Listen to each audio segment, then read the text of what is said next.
Tito Jabba no Wookie. Solo. One Piece, chapter 230. Pursue the South Bird. Damn it. Well, hello, my brothers and sisters of the Nerd Nation. I, as always, am Jim, here to bring you another review on the awesome, the awe-inspiring, the tantalizing tale of One Piece. Our last chapter, of course, saw us with really things getting described to the Straw Hats, about what they were going to have to go through as far as, to actually attempt to even get up to Skypiea via the knock-up stream. And there's a lot of variables, there's a lot of luck involved, and really that's where we're at. They've decided they're gonna, they kind of finished off the day with a little bit of partying and relaxing and to celebrate, but ultimately they have a lot to do before they can try to get up there or even attempt to, which is going to be at about noon the next day. So this chapter really, it goes and it picks up, and it's actually Cricket is going and he's reciting passages, I believe, from either ancient sea mariner logs or a combination of that and Noland's journal. Because when he came there, they speak of when Noland came there to the island that there was some kind of bird, that was crying out that has this strange cry, right? This south bird they call it, that's native to this island, and then also that there was this bell, this giant bell of pure gold that was rang as if to symbolize this awesome ancient civilization, So I don't know if that was something that was actually seen, if that was heard, if that was just something, from him. The way it's described, again, it looks like it's taken from a couple of these sort of, the sort of legends of the legend of Noland, Noland the Liar. So, anyway, Cricket's sitting there talking with them, and and he talks about, first of all, he goes and he shows the small gold ingot that he has, and he's like, we found 3 of these on the sea floor. And, that's one of the reasons why they're thinking that that's where the ancient civilization was, or that it sunk to the sea and everything else, And then, they say, oh, wow, so there is that, that proves it. And he says, no, and even Robin says it doesn't really prove anything. And he says, well, no, it doesn't prove anything. You can find a little bit of gold here or there. But what Robin says is that it proves, because they made it into an actual ingot, that's the way that a civilization goes. And, they actually will make them certain weight and every size. Denominations of money is what it is. And that there was an actual civilization here or somewhere in this area at some point is what Robin, winds up telling them. Obviously, the archaeologist of the group, so she has some knowledge about things like that. So that's kind of cool to think, so obviously they've been looking on the seafloor. They also wound up finding this gold bird. And they're talking about maybe those were the symbols of this ancient civilization that was on Jaya and everything else. And then he goes and he talks about how it's the South Bird and this and that. And then all of a sudden it goes and it occurs to him, and he's like, wait, no, you need to go into the jungle tonight. And they're like, what? What are you talking about? And he's like, no, you need to have... He explains that this current... that you're going to wind up hitting this area of water for this plume of water, the knock-up stream, to actually take you up to Skypiea or even have a chance to. It's directly south of the island. And then Nami goes, and she's the one that figures it out pretty quick, being the navigator that she is and not directionally challenged like Zoro and Luffy are. She says, and she goes, oh, okay, yeah, that's why, because a log post will just point us doesn't point us in any particular direction. Our compasses don't work. The log post points you to the next island or whatever island it's locked onto.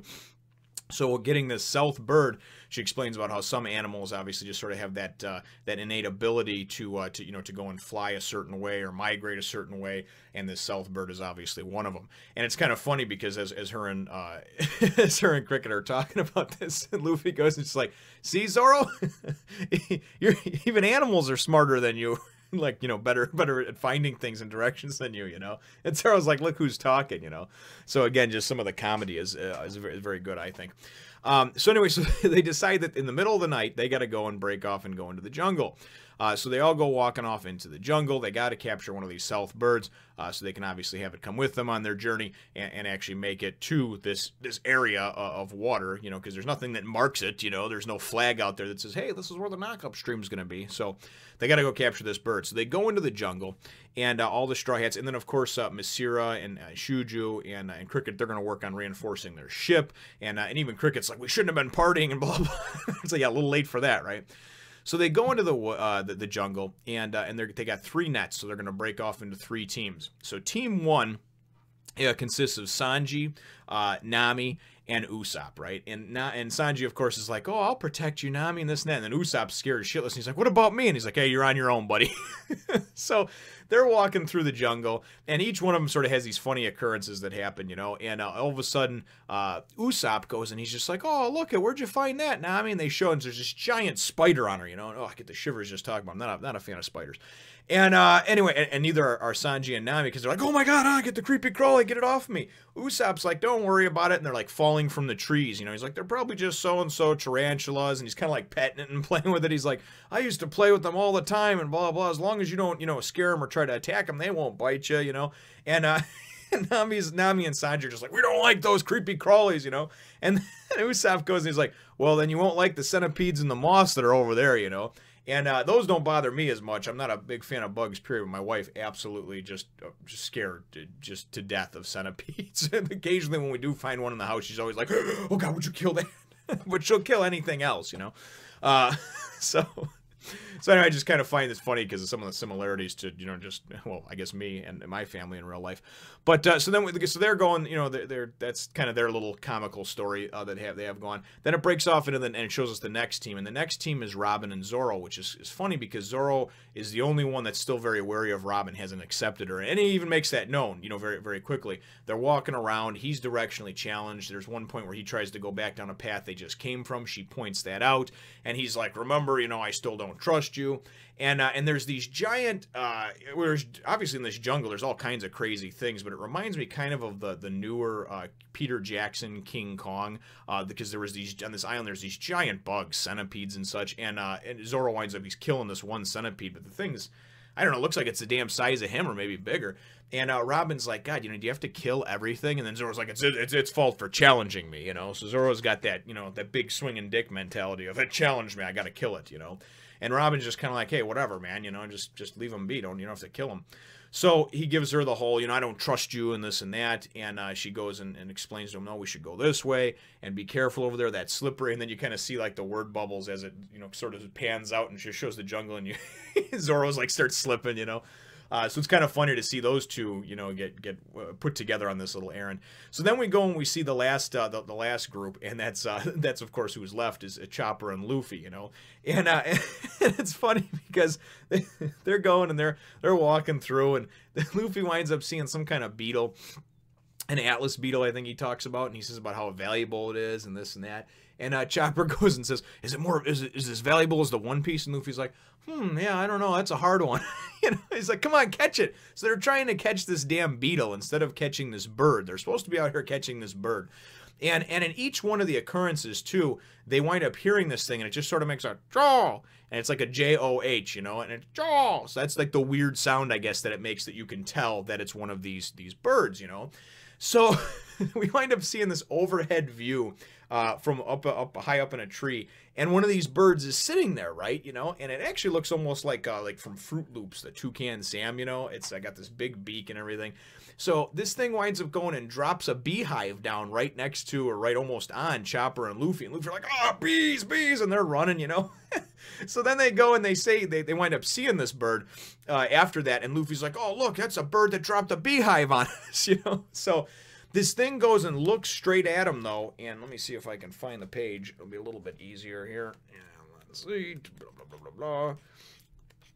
Because this thing goes, and this is, it's kind of just the way it's set up over here, obviously, with all 3 of them and whatnot. It shows the bird, and then it says, and then he's like, what, is it trying to talk to us, you know? Because these things, prior to now, we've just seen saying, jaw, you know? And it winds up saying, or this is what they hear, whoever invades this jungle will die. You know, so that's kind of cool. I don't know if that's just all of a sudden they like heard that and were able to translate it, or what the deal was exactly with that. So certainly we will look forward to seeing what happens with that, because that's where it leaves us for that portion of the chapter. The last page, though, if you remember in the last chapter at the end of it, Bellamy and this crew were getting close and about to land over there. So they have landed. The last page is Masira and Shoujou, you know, basically saying, hey, man, what the hell is your problem? You're going to come here in the middle of the night and then you're going and demanding gold? You know, what's your deal?